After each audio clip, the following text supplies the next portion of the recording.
তবে কি ধ্বংস হয়ে যাবে ইসরায়েলের অর্থনীতি? হিজবুল্লাহর সাথে উত্তেজনা বেড়ে যাওয়ার সাথে সাথেই কাগজ কলম নিয়ে বসেছেন বিশেষজ্ঞরা। হিসাবের খাতায় বিভিন্ন হিসাব মিলিয়ে দেখছেন তারা।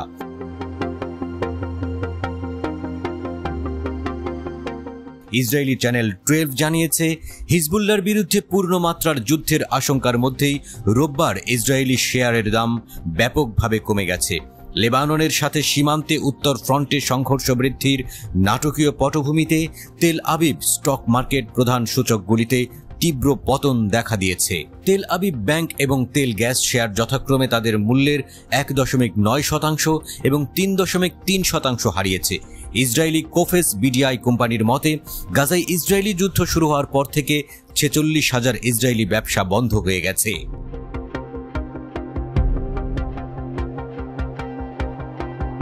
ক্রেডিট রিস্ক ম্যানেজমেন্টের জন্য ব্যবসায়িক তথ্যে বিশেষজ্ঞ কোম্পানিটি প্রায় 35 বছর ধরে ইসরায়েলি অর্থনীতিতে ব্যবসা এবং কোম্পানিগুলোর বিশ্লেষণ ও র্যাঙ্কিং করছে।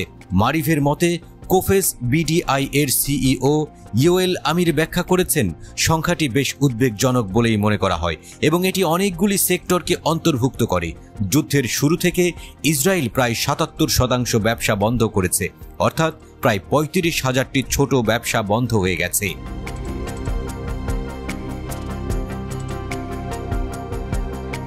ইসরায়েলি মিডিয়া বলছে, হিজবুল্লাহর সাথে পূর্ণ যুদ্ধ উত্তরে অর্থনৈতিক অন্ধকার ডেকে আনতে পারে।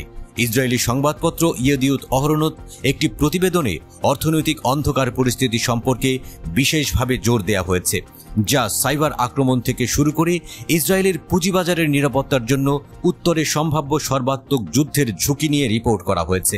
স্টক মার্কেটে বিনিয়োগকারীদের ডেটা ফাঁসের ভয় এবং গুরুত্বপূর্ণ পরিষেবাগুলো হ্যাক হওয়ার সম্ভাবনার কথাও বলা হয়েছে।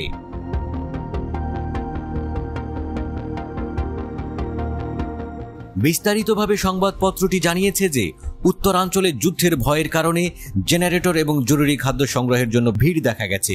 হিজবুল্লাহর হামলা ইসরায়েলের অর্থনীতিকে নাড়া দিতে পারে। সংবাদপত্রটিতে বলা হয়েছে, এই ধরনের দৃশ্য বাস্তবতা থেকে আলাদা করা যায় না।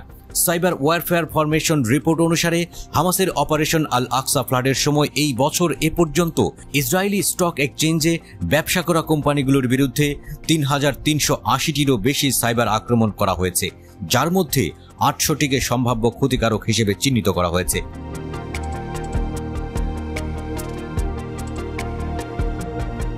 ফরমেশনের রিপোর্টে উল্লেখ করা হয়েছে, 2023 জুড়ে 13,040টি রিপোর্ট পাওয়া গেছে, যা বেসামরিক ব্যক্তি এবং সংস্থার কাছ থেকে সাইবার ইভেন্ট হিসেবে যাচাই করা হয়েছে। রিপোর্টে যোগ করা হয়েছে, এই আক্রমণগুলির মধ্যে 68% গাজা যুদ্ধের সময় ঘটেছে।